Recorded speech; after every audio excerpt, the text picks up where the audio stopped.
En primer lugar, quisiera hacer dos precisiones o dos aclaraciones. La primera es que me pidieron que hiciera una exposición, una presentación sobre este tema de modernidad y escuela en la República, a propósito de la celebración del Bicentenario en una perspectiva andino-amazónica. Entonces, una primera precisión, siempre me pareció un poco más grande de lo que puede mi persona brindar sobre un tema tan complejo como es, por un lado, la modernidad y por el otro lado, ver todo el tema de la escuela como sistema educativo en la República. Me voy a referir más bien sobre este punto a algunos aspectos de la escuela, en particular sobre la escuela rural, y tocar algunos aspectos de su vinculación con lo que genéricamente conocemos como modernidad. Un segundo tema, un segundo aspecto que quisiera precisar es que estoy hablando invitado como Grimaldo Rengifo, como miembro del PRATEC, como bien lo aclaró Hugo, y no como representante del Consejo Nacional de Educación, a la cual obviamente pertenezco, pero que no estoy en representación en esta oportunidad del Consejo. Hecho estas dos precisiones, pasaremos a exponer algunas ideas que puedan permitir luego, lo más que rápido que podamos, el diálogo alrededor de este tema, que siempre será interesante y al mismo tiempo muy complejo. La que sigue, por favor. Sí. Y voy a hablar básicamente de lo que en algún momento hizo un esbozo del proceso de escolarización rural andina en el Perú, particularmente en el siglo XX, que no es un trabajo histórico mío, es sido recogido de varios autores, pero que yo he citado básicamente en cuatro grandes momentos, ¿no? Y que tiene que ver con básicamente la dinámica de escolarización en el país, y en especial en el siglo XX. Porque en el siglo XIX prácticamente no hubo educación rural. Educación rural, para los que puedan tener idea, de la primera escuelita rural que se conoce fue en Puno, en Chucuito, ¿no? Y fue a partir básicamente de iniciativas de grupos evangelistas, en particular de un aymara que se apellida Camacho y de de un adventista que se llama Fernando Estal, que venía desde Argentina en todo un proceso de evangelización. Son de lo que se conoce, es esta escuelita que se genera a comienzos del siglo XX. De modo que en el siglo XIX había muy poco que hablar sobre la escuela rural. Y durante el siglo XX, prácticamente en la mitad, casi hasta el año 49, el proceso de escolarización iba a la par de dos grandes solicitudes que hicieron los comuneros en el siglo XX, cuando menos en esta primera mitad del siglo XX. Ellos pedían dos cosas fundamentalmente. Una cosa que ahora no se observa. Pedían por un lado la tierra y por el otro lado querían educación. Ya, estas fueron las dos grandes demandas de las movilizaciones en lo que se conoce de las movilizaciones campesinas, básicamente en el sur andino, pero no necesariamente en ellas, también en el centro y en el norte. Lo que querían eran escuela para sus hijos. Y cuando se les preguntaban por qué, para qué escuela, ellos decían, y esto está en algunos textos de Rodrigo Montoya, ¿no? Querían, y otros, ellos, como hasta hace poco se escuchaba todavía, lo que querían era una escuela para que les abriera un ojo. Habida cuenta que tenían un ojo para mirarlo de adentro, pero no tenían el ojo para mirarle lo de afuera. Entonces, era esta idea de queremos que la escuela nos abra los ojos, era una noción en castellano que dice mucho de la perspectiva que ellos querían, ¿sí? Del año 49, como ustedes saben, es la creación de la idea del desarrollo y el subdesarrollo, y viene todo este proyecto de la Empresa Mundial de Desarrollo, que creo que es central para entender todo el proceso de modernización y de escolarización en varias partes de América Latina y particularmente en el Perú. Entonces la idea era que había desarrollarse, y un vehículo del desarrollo era obviamente la escuela. Y se inicia a partir del 50 un proceso de escolarización que en el Perú es bastante significativo, incluso que abarca la propia secundaria. Recuerden ustedes que después de la guerra, de la Segunda Guerra Mundial, hubo esta guerra con Corea y una demanda tremenda de minerales en la época del 48 y 56, donde hay un desarrollo enorme del proceso de escolarización, el Perú particularmente con creación incluso de grandes unidades escolares, y entonces hubo un proceso de masificación de la escuela rural. Y una de las cosas que decían los padres de familia y los comuneros, y que también está documentado, ¿ya? Es ¿para qué quieren escuela? No queremos que nuestros hijos sean como nosotros. Ya en ese momento había penetrado la idea del progreso, y ser campesino, ser andino, ser quechua, era sinónimo de subdesarrollo.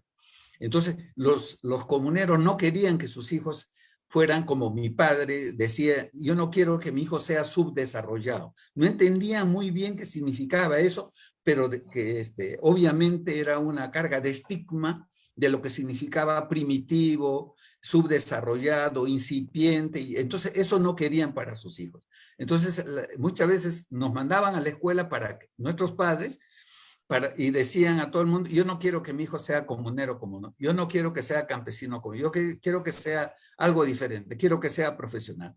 Este tema duró muchísimo en la mentalidad, si se puede decir, que uno encuentra hasta ahora, cuando preguntas a los comuneros para qué quieren la escuela, ellos te van a decir, no queremos que nuestros hijos sean como yo, no quiero. Esta es un poco la idea. La siguiente lámina, por favor. Yo lo pongo al 70 porque en el 70 se inició en el país una reforma educativa, el año, en la década del 70, el 72 se inició una reforma educativa que fue una de las reformas educativas más importantes del siglo XX, y yo creo que en lo que va. Y fue hecho junto con la reforma agraria por el gobierno militar, y a mi modo de ver dura aproximadamente hasta el 89, con esta caída del muro de Berlín y el inicio de todo un proceso de neoliberalización en el mundo. Entonces este es el tercer momento, el 70 y hasta el 89, lo he colocado allí, y los padres seguían diciendo, ¿para qué quieres mandar a tus hijos al colegio? Para que termine en mí lo que soy. O sea, acá tiene que acabarse el que mis hijos sean campesinos. Yo quiero que sean profesionales. O sea, de alguna manera seguía esta idea de la escuela como canal para el progreso, ¿sí? Ya obviamente ya habían muchos, especialmente aymaras y andinos en el sur del Perú, que ya habían tenido procesos de escolarización en 2 o 3 generaciones. Entonces, continuaba este proceso de asimilación cultural. ¿Qué hace la escuela? Esto lo vamos a ver después, ¿sí? Pero ya el año 89, después de toda una década de conflicto armado en el Perú, de una década que llaman muchos la década perdida, con una crisis económica a cuestas, ya los padres a final del siglo XX empiezan a cuestionar el proyecto educativo. Y hay una frase que yo y mis amigos que nos embarcamos en un proceso de acompañamiento a las escuelas en el medio rural andino encontramos. Esta expresión, nuestros hijos se burlan de nuestras costumbres, ya no hay respeto. Y cuando se les pregunta a ellos por el tema del respeto, no vacilan en señalar a la escuela como una de las causales de la falta de respeto que ellos observan, en particular de sus hijos que estudian secundaria cuando regresan a sus comunidades. Viene una suerte de, a finales de siglo, de desencanto en general sobre el proceso de escolarización, porque esto viene con un proceso que lo vivimos a finales del 80 y particularmente el 90. Como ustedes ven, nosotros somos uno de los países en América Latina que tiene los desocupados más ilustrados. En ese momento, a fines del siglo XX, se cuenta como cerca de 100.000 a 120.000 docentes, maestros desocupados que no encuentran trabajo. Llega a su momento culmen. Igual pasa con las otras profesiones también, pero en este caso, y es creo que un fenómeno mundial, pero en este caso me refiero básicamente a los docentes. Hay una desocupación generalizada y yo pregunto mucho, me acuerdo mucho, pregunté a un comunero, le dije, entonces, ¿por qué haces estudiar a tus hijos si ves que no hay trabajo? Para que no hablen mal de mí, dice. Esto era la expresión. Pero de ahí que uno ve docentes taxistas haciendo lo que se puede hacer para ganarse los frijoles. Había un problema de empleo muy serio a fines del siglo XX. Entonces el desencanto de la escuela empieza a aparecer dentro de las propias comunidades. La que sigue, por favor. A mi modo de ver, el modelo que plantea la escuela en el siglo XX, y yo diría desde el comienzo, un modelo vinculado a modernizar el campo y asimilar culturalmente a toda la población indígena al modelo que consideran al modelo urbanita, al modelo de la civilización moderna. La visión era el progreso y la vida buena moderna. No hay colegio. Yo estudié en un colegio donde había una enorme consigna: estudia y triunfarás. ¿Sí? Este era el ideal del modo de vida, además, de los países industrializados. Estudia para que triunfe, pero no triunfes en el campo, sino triunfe en la ciudad como profesional. La misión era educar para el progreso y el desarrollo, eso era clarísimo. Y esto significaba la superación y el olvido de las tradiciones. Yo soy profesor, egresé el año 69 y en ningún momento, en ningún curso, se me dijo que tenía que aprender otro tipo de culturas educativas que no sea la cultura educativa oficial. Y la consigna, yo estudié en la Universidad Nacional del Centro del Perú, era regresar a las comunidades para modernizar a las comunidades y sacarlos del atraso. Para eso nos educaron a nosotros. Y obviamente el contenido tenía que ver con la ciencia y la técnica moderna. Nuestro rol era, el profesor debe ser un agente de cambio y el papel de la comunidad, un papel receptora de la misión de la escuela. Ellos estaban para arreglar, para construir locales escolares, para arreglarlo, pero para que el profesor pueda cumplir cabalmente su rol de ser motor del desarrollo. Y obviamente en ese momento ya habían escuelas bilingües a finales de siglo, pero obviamente el bilingüismo, el tema del bilingüismo, muy querido por Arguedas y anteriormente desde el comienzo de la República, diría yo más en los años 20, 25, se pensó el uso de las lenguas indígenas en las instituciones educativas y esto se hace carne ya a partir del año 50 y con la reforma del 72 esto es muy importante en todo el sistema educativo. Pero la lengua es lo que yo llamo es para un elemento de traducción. Agarras un libro de ciencia y técnica moderna, lo traduces en quechua y ya estás haciendo interculturalidad. El lenguaje privilegiado obviamente no es la oralidad, sino la escritura. La escritura se considera un paso muy importante y necesario para el aprendizaje de la ciencia y la técnica moderna. Y el espacio de realización de la escuela no estaba en el campo, estaba en la ciudad y dentro del aparato industrial. Y el saber local obviamente no cuenta, es invisibilizado el saber local. Y sirve como hasta ahora como un saber previo, pero no como un saber en sí mismo. Este es lo que yo podría entender que ha sido el modelo de escolarización en el país y que creo que sigue siéndolo de algún modo. La que sigue, por favor. Y el proyecto era muy claro. La escuela desde el inicio, cuando se empezó a pensar como sistema en Europa, básicamente en Francia, cuando ya se vieron los grados de educación básica, de educación primaria, secundaria y superior, cuando se instaló como sistema, era clarísimo que el papel debería ser para educar a una persona que pudiera hacer uso de los medios técnicos de producción para transformar la naturaleza en beneficio del hombre. Este es el proyecto ilustrado del siglo XIX, que se incuba mucho antes, eso todos lo conocemos, pero la escuela estaba hecho para eso, para formar a las personas en la apropiación de los medios técnicos que permitieran luchar contra la naturaleza. Había cuenta que la naturaleza se consideraba mientras no eras capaz de dominarla. Este es el proyecto. La que sigue. La lámina que sigue, por favor. Miren ustedes, hasta hoy día, hay dos conceptos que, crisis ecológica aparte, no hemos abandonado.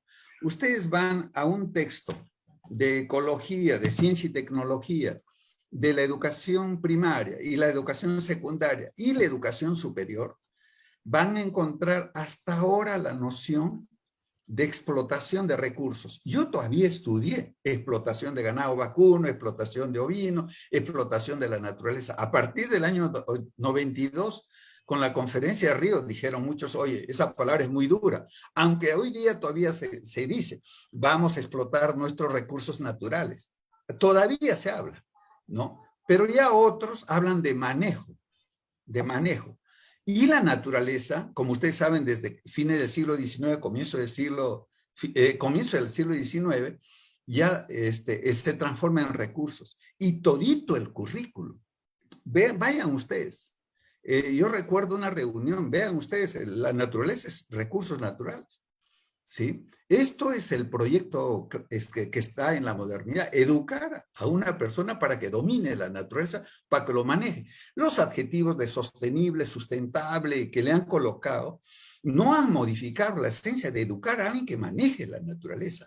Es por eso que uno no entiende cómo es que podemos celebrar el Día del Medio Ambiente y todavía seguimos utilizando esta jerga dañina en la relación del hombre y la naturaleza. Pero es la jerga. Manejo. Esto, mire usted la palabra manejo de recursos, manejo social. Escuchen a usted, a los más connotados ecologistas del Perú y de América Latina no dejan. La naturaleza está para manejarla y yo para manejarla. ¿Qué es recurso? Es todo objeto que está situado en la naturaleza a disposición del hombre.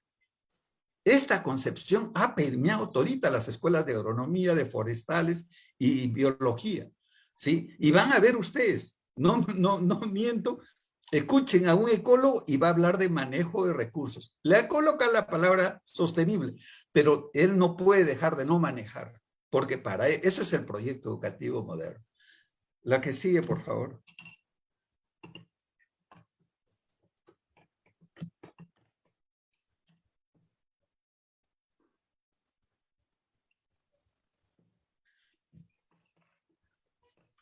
Bueno, mientras y bueno, ya, yo recuerdo que antes las oficinas de los ministerios tenían una oficina de personal, donde uno se iba a colocar algunas reclamos respecto al trato, a ver cuestiones salariales, de un momento a otro.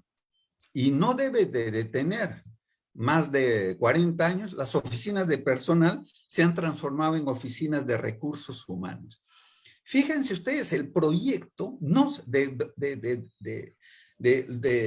dominio de la naturaleza ha ido lejos, ¿ya? Ha ido lejos, ¿ya? Ahora los humanos son recursos humanos, es decir, objetos a disposición del poder. Mire esto, como ustedes saben, todos los que trabajan el tema de la modernidad, saben que uno de los, un personaje central es Descartes, ¿no?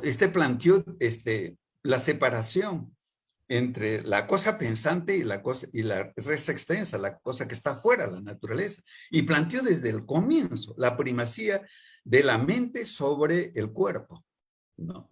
Entonces esto fue, y entonces en ese momento todavía no se usaba, como saben ustedes, no se utilizaba la palabra recurso, se utilizaba la palabra objeto. ¿Qué es objeto? Toda cosa que está afuera y debajo.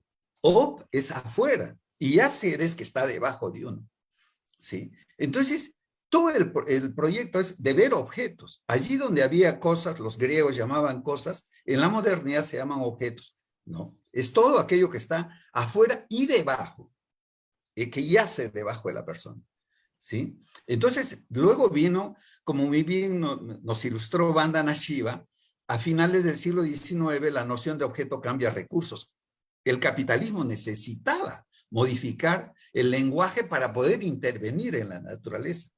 Y recursos que venía de latín que significaba manantial se transforma en todo objeto que está en la naturaleza a disposición del hombre. Por eso es que viene el verbo manejar los recursos. Pero esto ya fue increíble, ¿no? La transformación del hombre en recursos que puedan ser manejados por poder. No voy a hablar acá de cómo luego esto es capital humano y cómo incluso en algunas universidades en las cuales enseñan mis amigos hay una maestría sobre capital humano. A eso hemos llegado, ¿no? Se ha transformado todo y luego, claro, el recurso tiene su precio. Recurso agua tiene su precio, el recurso forestal tiene su precio y, por supuesto, todos tenemos un precio en el mercado. El mundo se ha transformado en un mercado libre para la transacción de mercancías. Como diría Rodolfo Kusch, el mundo es un patio de objetos. Esta es la realización plena del proyecto de la modernidad y en el cual la escuela tiene un papel fundamental. La que sigue.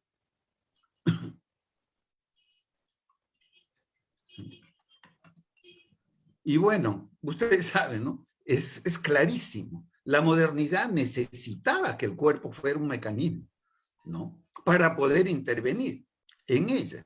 Si no, no, es inconcebible. Es una máquina. Entonces yo puedo armar y desarmar. Ha llegado tan lejos esta concepción del cuerpo que hoy día el cuerpo es pues un objeto que se puede hacer con él lo que le da la gana. Entonces, una vez que se ha estudiado el cuerpo, ya vienen luego toditas las reglas y normas de cómo manejar este cuerpo. Manejarlo y la expresión más clara de este cuerpo que se maneja y el extremo al cual llega lo ha dado una atleta negra norteamericana, Simone Biles, que finalmente se dio cuenta de la forma, cómo estaban manejando el cuerpo, ¿no? Entonces, fíjense, todo lo hemos estudiado. Acá mis colegas hablan de biopolítica, biopoder. Es cierto eso, pero eso está metido profundamente en el sistema educativo, ¿ya? E incluso dentro de los propios ministerios. Ahí está mi amigo en el Ministerio de Salud, tiene su oficina de recursos humanos y nadie dice nada, ¿no? Marchamos. Tenemos feminicidios, tenemos genocidio. ¿Cómo no? Si el cuerpo es un objeto que yo puedo hacer lo que me da la gana, ¿no? Entonces hemos llegado a ese proyecto en la modernidad. La que sigue, por favor. Obviamente esto tenía que hacer crisis. Y el 92, antes, el 70, ya empezamos a hablar de la crisis ecológica. Hoy día, ustedes han visto en la COP, ¿no? En esta reunión cumbre, nuevamente a nuestras amigas jóvenes ecologistas luchando con el poder para ver si se modifica el rumbo de las cosas, ¿no? La crisis social es evidente y en el Perú, como ustedes saben, somos en crisis de valores, tenemos ejemplos miles de los cuales podemos hablar muchísimos. Pero este proyecto ha hecho crisis. Y al hacer crisis, ha hecho crisis el proyecto educativo que la subyace. El proyecto está en crisis. No es que solamente es que no van los niños a la escuela ahora por la pandemia. Ya estaba en crisis antes, ¿sí? Y la pandemia lo que ha hecho es evidenciar los lados más duros de esta crisis. La que sigue, por favor. Bueno, ustedes ven, normalmente la curva de precipitaciones que nosotros tenemos es una curva en la cual hay dos estaciones marcadas, verano e invierno, cuando hablo de la Amazonía y de los Andes. Y hoy día realmente cuando uno observa las curvas de precipitaciones, hoy día llueve cuando no debe de llover y no llueve cuando debe llover. Esto ha alterado tremendamente los ciclos de regeneración del bosque y de la agricultura en el país. Esto estamos viviéndolo de una manera bastante aguda hoy día en el planeta, pero también en el país. La que sigue, por favor. Es un dato. Esta es la crisis social, el modelo educativo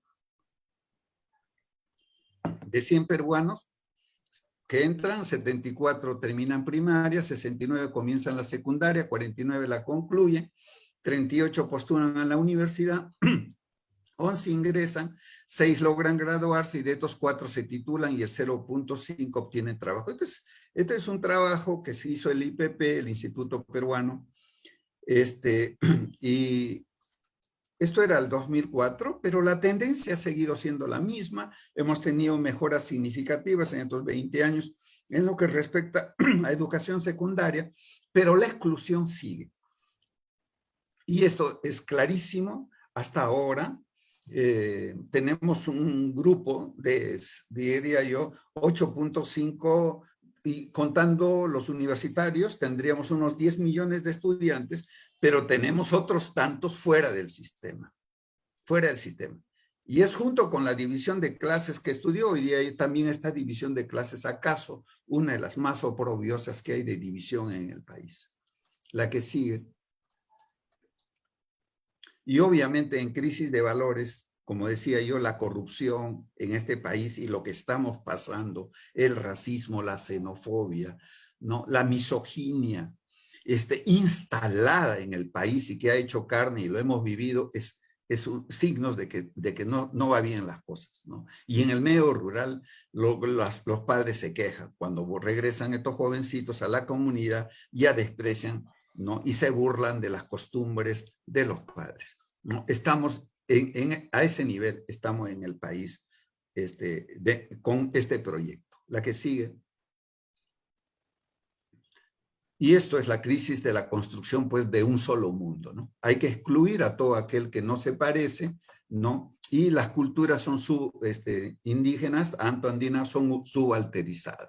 Entonces tenemos una expresión en el país hoy día que nada tiene que ver con los ideales probablemente que se trazaron muchos en el siglo XVIII respecto a que la modernidad nos podría traer una vida mejor para toda la humanidad. La que sigue.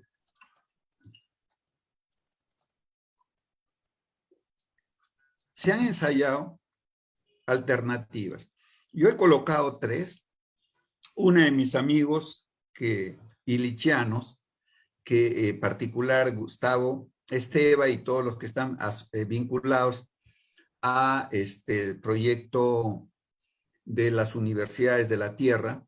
Gustavo es muy claro en señalar, ¿no? Esteba, que si elimináramos tajantemente la educación, podríamos cancelar lo que acaso sea ya la más opresora de las actuales divisiones de clase de la sociedad.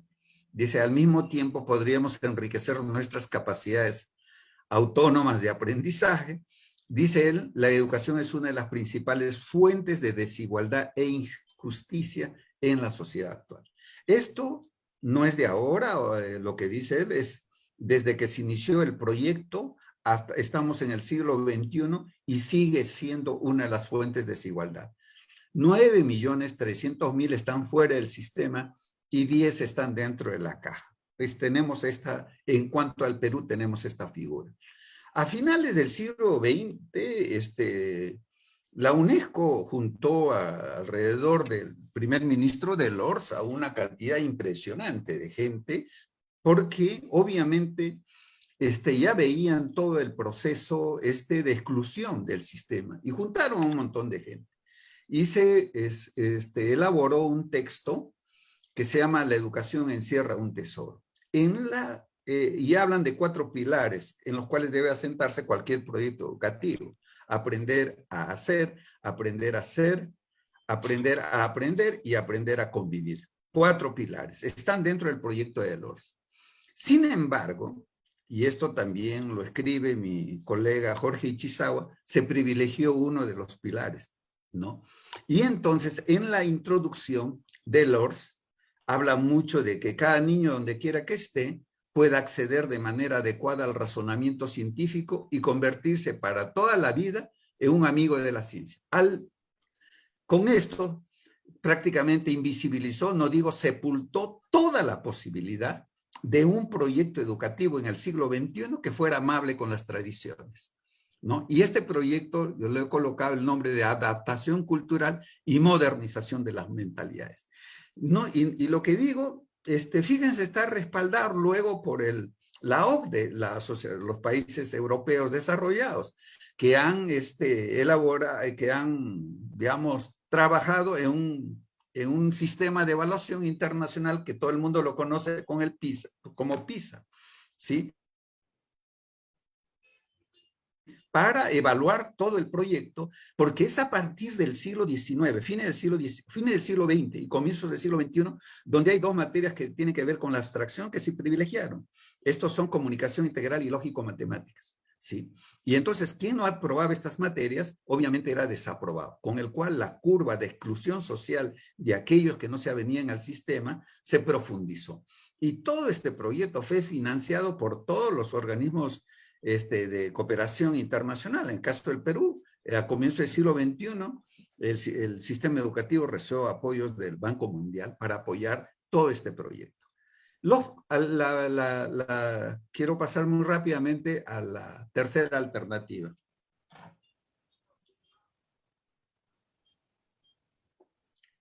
Preguntado, mis amigos comuneros, en una encuesta que hicimos en diversos lugares a propósito de un proyecto de educación en varios lugares de los Andes del Perú, sobre qué tipo de educación quieren para sus hijos, ellos plantearon los dos saberes. ¿Qué tipo de educación, les pregunté? ¿Quieren ustedes uno que les afirma en su propio saber, vinculado al quechua, a la enseñanza de sus costumbres, de sus tradiciones, sin enseñarles el tema del castellano, el inglés, la ciencia y la técnica moderna, o quieren ambos? ¿Qué quieren? Y ellos muy claro dijeron, nosotros queremos los dos. Y un comunero, nosotros tenemos un video que habla muy bien. Debemos aprender tanto el campo como en la ciudad. Primero el quechua, luego el castellano, pero no solo el idioma, sino dice los tequilos. Entonces, desde ahí, y esto lo hemos visto desde el sur del Colombia, en Ecuador, en el Perú y en norte de Argentina y también en Bolivia. El tema es nosotros queremos una apuesta comunera por la diversidad. Este es el proyecto, ¿sí? ¿Qué quieren? La gran pregunta que nos hicimos nosotros conversando con las universidades y los institutos, ¿dónde se enseña esto? ¿No? ¿No? Y a pesar que es planteado a comienzo del siglo, 20 años, si ven ustedes el currículo de educación de los institutos y de las universidades, ahí está el quechua, está el castellano, podría estar el aguajún, el shipibo conibo, pero las otras materias siguen incólumes. Y este es el desafío que tenemos ahora. Lo que sigue, por favor. Miren ustedes, lo que plantean los comuneros es el camino de los dos saberes. En quechua le llaman Ixca y Yachay, en Aymara, Paya y Atiu, y en todos los idiomas ustedes pueden encontrar esta expresión, queremos los dos saberes. Y nosotros planteamos, yo particularmente no soy de aquellos que cree que vamos a trabajar interculturalidad y diálogo de saberes con expresiones como educación formal y educación no formal o informal. Imposible, pues, ¿cómo no va? Una cosa es que no nos hayamos detenido a estudiar la cultura educativa de la comunidad, pero imposible entender que cultivemos en los Andes del Perú 4.000 de variedades de papa con una educación que no tenga forma, que es una ameba pedagógica. Es imposible, ¿no? ¿A quién se le ocurrió pensar que lo que hacen nuestros comuneros es informal o no formal, por oposición a formal? Con esos conceptos no podemos entender el diálogo de saberes. De ahí que en Pratec nosotros consideramos más bien que lo que tenemos en el país son culturas educativas. Una oficial, ¿no? Y también culturas educativas comunitarias. ¿sí? Nosotros lo que estamos planteando es que la cultura educativa oficial sea incremental a la cultura educativa de la comunidad. Esta es la propuesta, ¿sí? Y esto implica inevitablemente lo que diálogo de saberes y convivencia intercultural implica reconocimiento de la diversidad epistémica. Y esto es uno de los desafíos que tenemos en educación en el país. La verdad que muy poco se ha trabajado dentro del sistema todo lo que es otras formas de conocer, otras pedagogías y que tienen que ver obviamente con otras ontologías, otras cosmovisiones. Esto todavía, a mi modo de ver, está muy distante, se habla fuera de la, está dentro de la, fuera del sistema, se habla mucho esto dentro de las academias, de hecho hay, incluso en el caso boliviano, hay hasta un ministerio de descolonización y todo esto también en el caso de Ecuador. Caso de Perú se habla también, pero no tanto, no ha entrado, no ha percolado todavía esto dentro del sistema y dentro de la formación docente, y esto es crucial si queremos pensar en un diálogo de saberes. La que sigue. Y entonces, lo que creo, cuando alguien me dice, no debemos de volver a las aulas como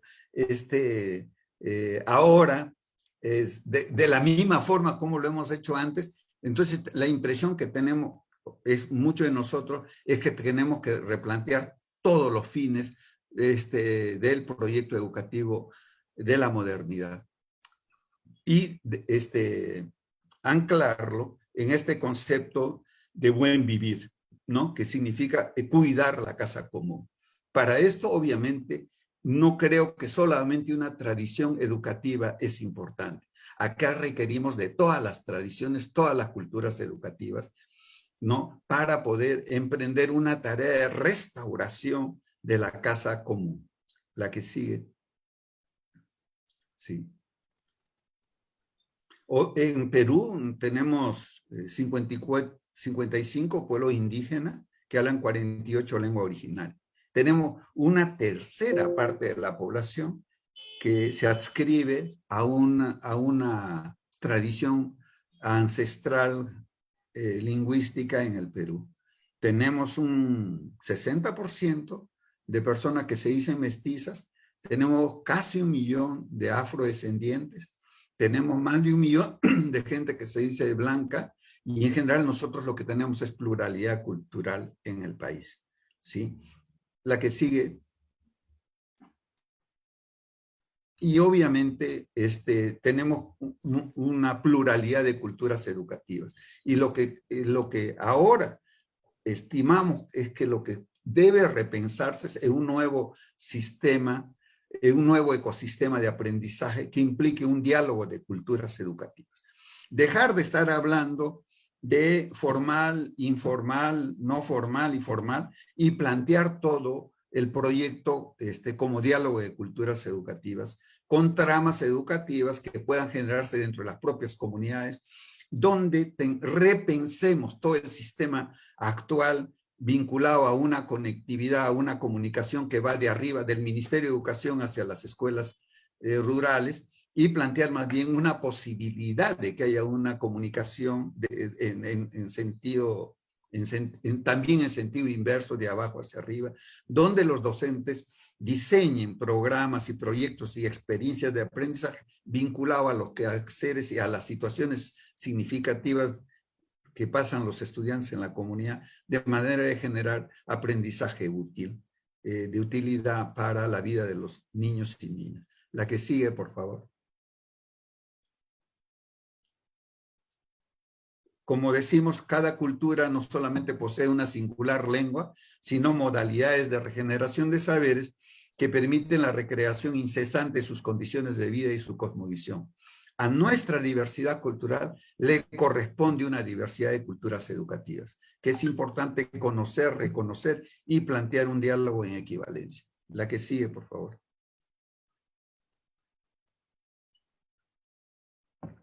Bueno, esto nosotros, como ustedes saben, entendemos cultura educativa como modalidades que tienen las comunidades andinas amazónicas de aprender y enseñar, producto del cual han brotado y regenerado Saberes haceres que corresponden a la sabiduría de un vivir en armonía con la naturaleza y las deidades. Esta cultura educativa es tan antigua, ¿no?, como la presencia humana en los Andes. Nosotros pensamos que en gran parte esta cultura educativa se ha reafirmado a partir de la agricultura, ¿no? Cuando se dice empezaron en los Andes a domesticar las plantas hace 8.000 años. La que sigue, por favor. Y entonces nosotros lo que tenemos en los Andes es una pluralidad de culturas educativas. Como dicen los mismos niños y niñas de las propias comunidades, todo lo que hacen la particularidad es que ellos están recreando saberes y aprendiendo los saberes en los diferentes espacios de vida de las propias comunidades. Ellos lo ven esto también como una educación. La que sigue, por favor. Los espacios educativos son, en el caso de la Amazonía, son la chacra, ¿no?, el bosque, los ríos y la casa. Nosotros hoy día decimos, si es cierto, la escuela hoy día está en dificultades y tensiones, está en descanso, pero los niños están ahora recibiendo clases intensivas sobre cómo criar la chacra, cómo criar el bosque, cómo criar la casa, cómo aprender textiles. Acabo yo estar en Lamas en una feria de tejidos donde realmente esa educación no ha sido cancelada, sino ha estado en una regeneración bastante vigorosa. La que sigue, por favor. Bueno, es un aprendizaje vivencial, ya las aulas vivas son las chacras, ahí es donde aprenden nuestros niños y niñas. La que sigue, por favor. Es un saber holístico e integral. Acá no hay nada segmentado por áreas. No es que se enseñan matemáticas, no es que se enseñan de 8 a 10 matemáticas, de 10 a 12 personal y de 12 a 1 educación física, sino que todos los saberes, cuando vas a sembrar, juntas a agroastronomía, juntas a agricultura, juntas climatología, juntas todo y lo empatas en el momento de sembrar, de tejer, de cocinar, de cazar, de pescar, etc. La que sigue. Es obviamente un aprendizaje intergeneracional y de contenidos útiles para la vida. Lo que se aprende acá son aprendizajes postergados. ¿Por qué aprendo esta cosa, profesor? Aprende, no te sirve ahora, pero te va a servir para el futuro. Aquí no, son aprendizajes útiles y para la vida, ¿no? La que sigue, por favor. Todos estos aspectos pedagógicos, y es un saber hacer que se recrea en cada circunstancia. Una chacrita de maíz que está al otro lado de otra chacrita de maíz no se cría del mismo modo. Estos niños y niñas se crían en un escenario donde nada se repite. Para ellos, cuando van a la escuela, les es extraño saber que 2 y 2 son iguales, ¿no? Estos viven en un mundo muy heterogéneo y además de un año a otro va cambiando. Entonces, desarrolla inteligencias múltiples, ¿sí?, que no necesariamente se condicen con lo que pide el sistema educativo. Y como el sistema educativo no califica esto que saben estos niños y niños rurales y particularmente indígenas, hasta ahora puede ser visto como una rebeldía pertinaz frente a los sistemas de evaluación que los hacen minusválidos. Gracias. La que sigue, por favor. Bueno, lo que no se trata, por un lado, de desconocer lo que puede venir de fuera, ¿no? La experiencia andina ha sido incluir y no excluir. Nosotros hemos tenido y tenemos más de 50 cultivos que se han domesticado en estas tierras, a las cuales se han incorporado el trigo, la avena, qué sé yo, la cebada y el arroz, que nosotros vienen de otras tradiciones. Lo mismo que con animales, lo mismo que con instrumentos, lo mismo que son deidades. Y hoy día nosotros tenemos, pues, acabamos de pasar el Cristo morado y diferentes Cristos que están vinculados, que son parte de nuestra vida y que los hemos incluido, no lo hemos excluido. La experiencia andina es en ese sentido de incluir todas las tradiciones. ¿Por qué? Y más aún, ¿no? Vivimos en una circunstancia muy, muy dramática hoy día en el mundo, que no podemos pensar que, que alguna tradición deba ser excluido en la solución de los desafíos que tenemos en la humanidad. Necesitamos de todos. La que sigue. Y las bases es, ¿no? Elogiar la diversidad y no la monovariabilidad.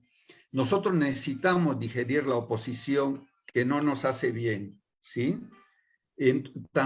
Nosotros necesitamos realmente criar y dejarnos criar y pensar que todo esto lo vamos a hacer en familia, donde nadie es menos, ¿no? Y todo tenemos que verlo en equivalencia, ¿sí? La próxima, por favor. Como dice doña Mirta Vázquez, no, que el retorno a clases no sea para volver a cómo estábamos. Sí, me gustó mucho esta. Ojalá realmente lo tengamos muy en cuenta, muy seriamente, a cómo estábamos, para que el retorno no sea lo mismo de antes. La que sigue.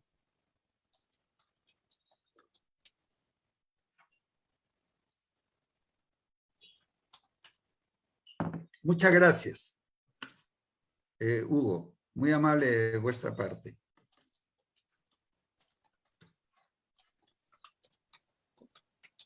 Muchas gracias, mi estimado Grimaldo. Aquí aprovecharemos seguramente que hay un conjunto de amigos que nos acompañan que querrán hacer algunas preguntas.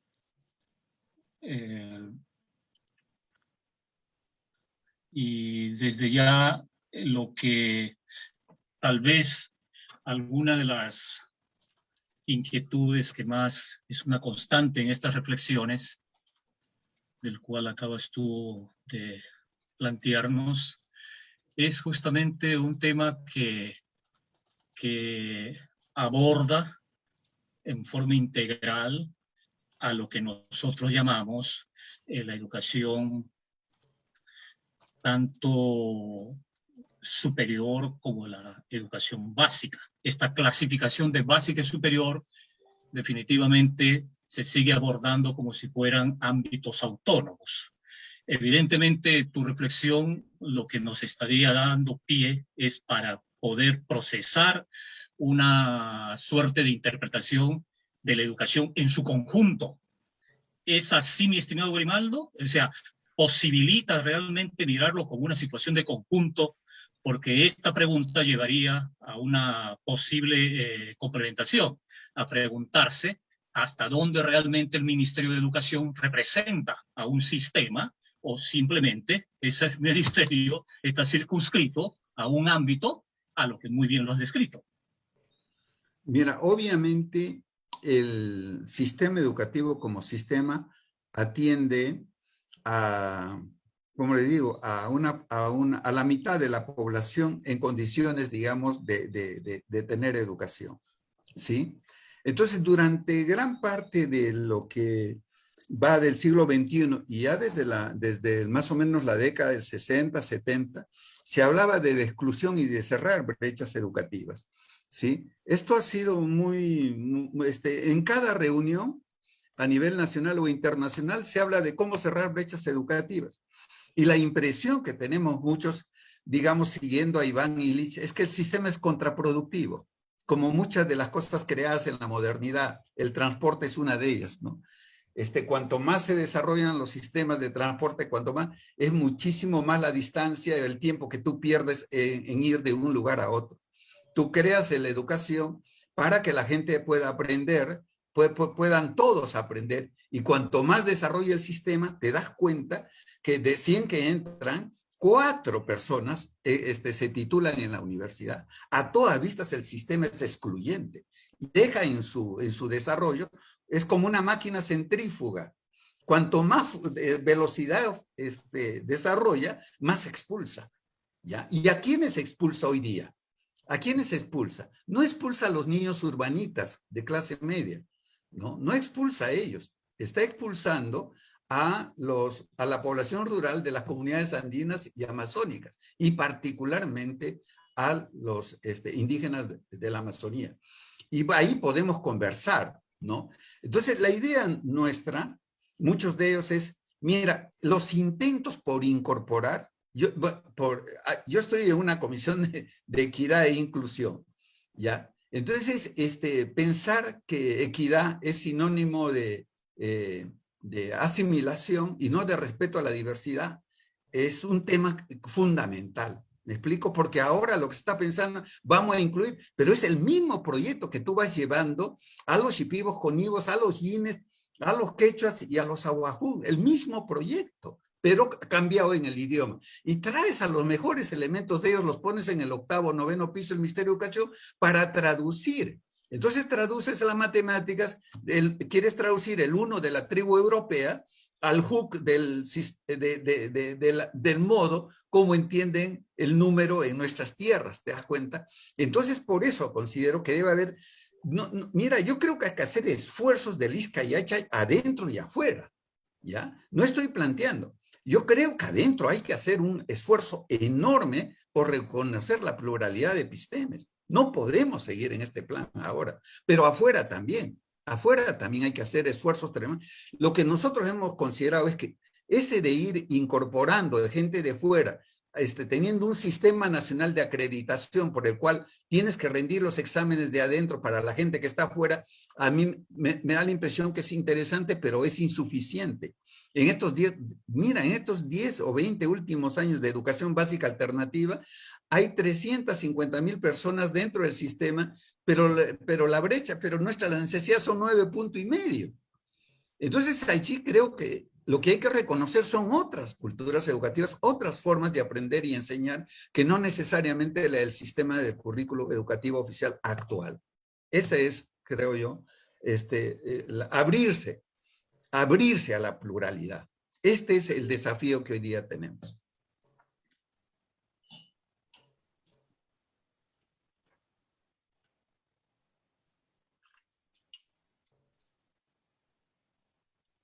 Tu micrófono, Hugo, tu micrófono, hermano.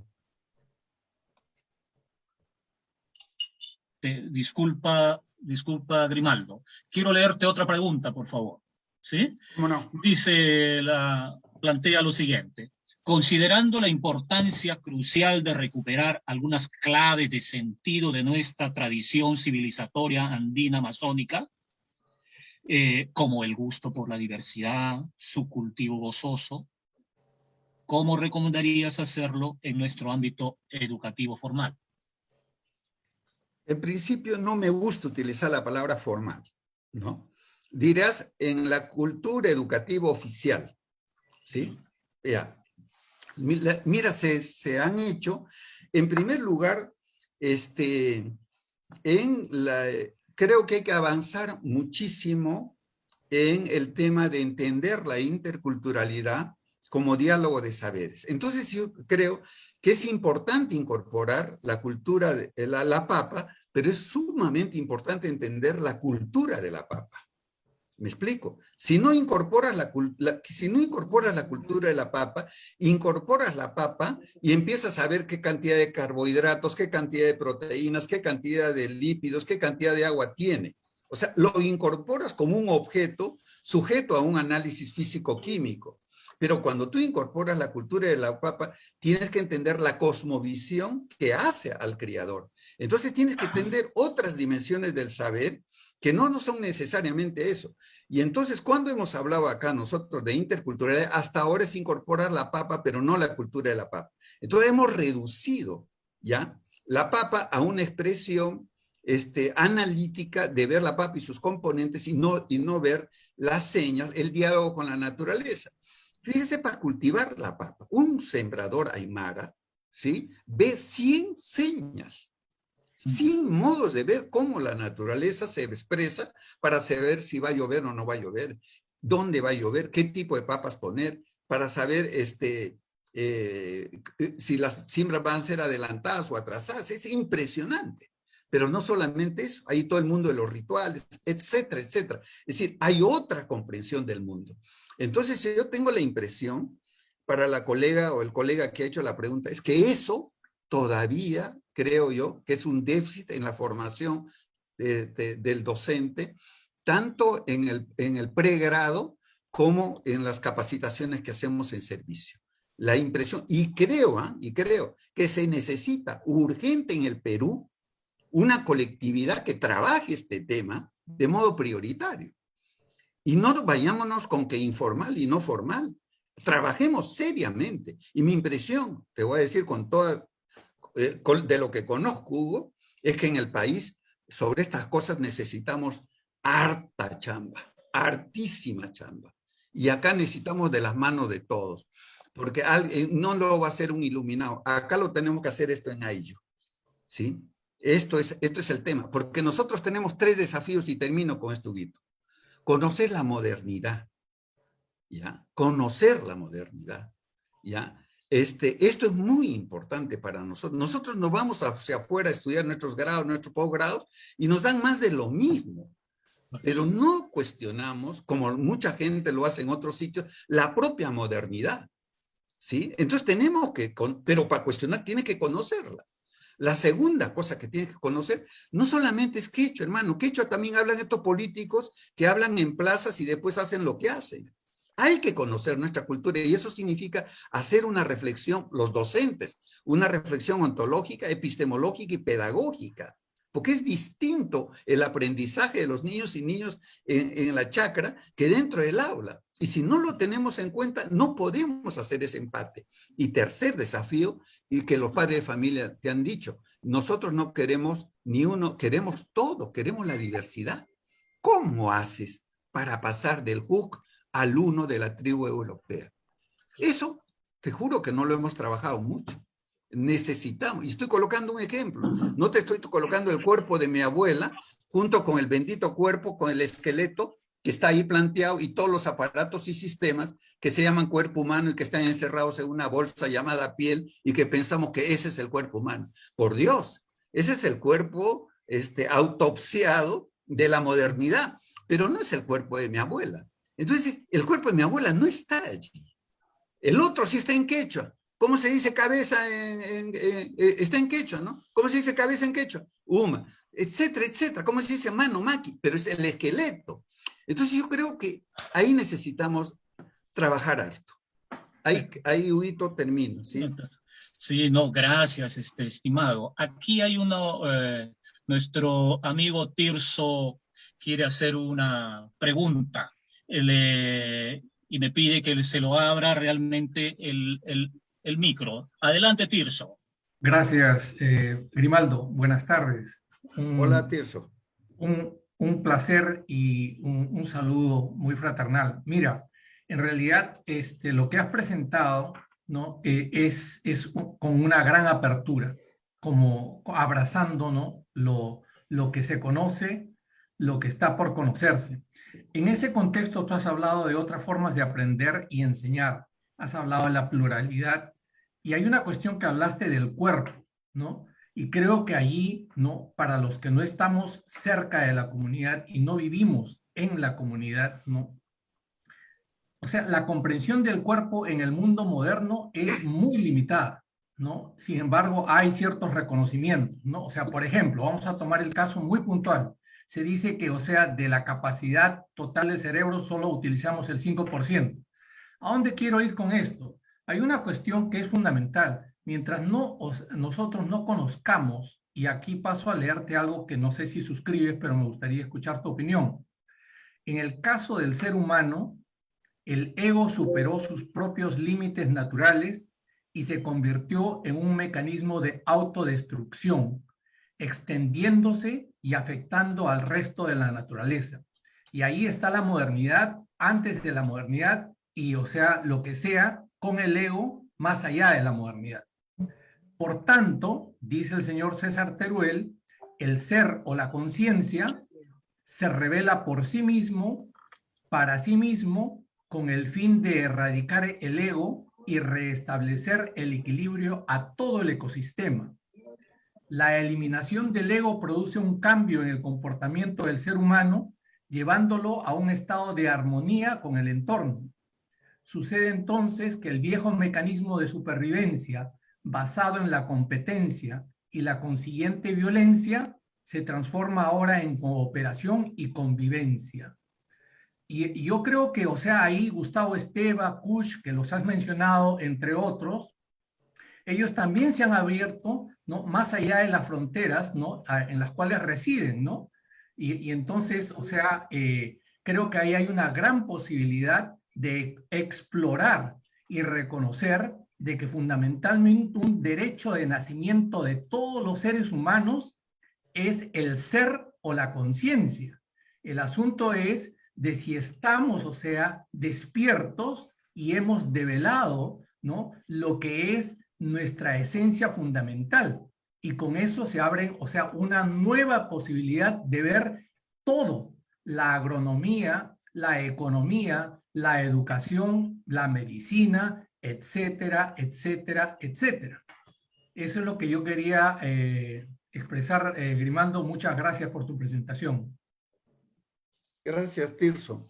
Bueno, sobre ese tema, has hablado así, todo el proyecto de la modernidad,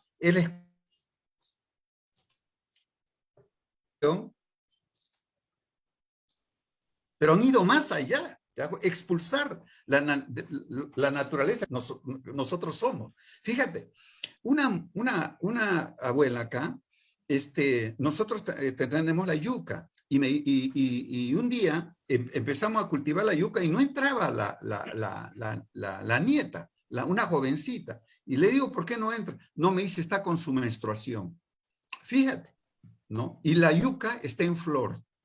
¿Me explico? ¿Tú qué? Y eso fue toda una reflexión, porque ¿qué somos los humanos? ¿Estamos para dominar la naturaleza o para sintonizarnos con la naturaleza? Tú no puedes, Tirso, tocar en los aymaras, tocar la música de verano en el invierno. ¿Me explico? No puedes tocar, y viceversa. Porque entonces, más allá, porque las abuelas te dicen, estás disturbando el Pacha, estás disturbando el mundo. Más allá tú preguntas, ¿y quién es el humano? ¿No? En la tradición griega ya sabemos quién es, en la tradición cristiana y en las otras tradiciones, pero en la tradición nuestra, ¿qué somos? ¿Qué es el runa? Como me decía un abuelo arriba, ¿qué somos, pues, Grimaldito? ¿No? Criadores nomás, pues. Lo que ves no nos pertenece. ¿Acaso es de esto nuestro? Esto es de la madre tierra, esto es del Apu. Nosotros somos criadores, estamos acá en el mundo para criar, nada nos pertenece. Y cuando vamos a cultivar la papa, hacemos nuestro quintito para pedirle permiso a la madre tierra. Entonces estás en otra noción de cuerpo. En un cuerpo que es un nudo más. No te olvides que Pacha también es tejido, y cada uno de nosotros es parte de ese tejido como un nudo más. Lo que creo que nos corresponde a los humanos es tejer la vida y no destejerla. ¿Me explico? Es un poco la idea que creo que está detrás de estas reflexiones. Pero, en fin, entonces cuando ya nos enajenamos de la naturaleza y de todo lo sagrado, ya puede seguir, ya sigue el proceso, pues, ¿no? Y entonces entramos a los terrenos del psicoanálisis y todo lo demás, y cómo demonios hacemos para recuperar nuevamente a aquellos que se han extraviado durante toda la modernidad, ¿no? Bueno, pero eso ya es otra cosa, porque ese es otro texto que se llama Retorno a la Naturaleza. Bien, mi estimado Grimaldo, muchas gracias realmente por haber compartido estas reflexiones en un diálogo que enriquece realmente a todos, nos enriquece, y además viniendo de una tradición que ustedes han venido ya desarrollando. Evidentemente la reflexión teórica, en este caso, tiene un soporte que justamente nos permite de una u otra manera tener un surco por donde seguir caminando. Desde ese punto de vista, mi agradecimiento, y a nombre de todos los que estamos aquí participando, te trasladamos y nos apapachamos, por supuesto, mi estimado Grimaldo. Esto es una cosa extraordinaria, realmente, estar haciendo estas reflexiones.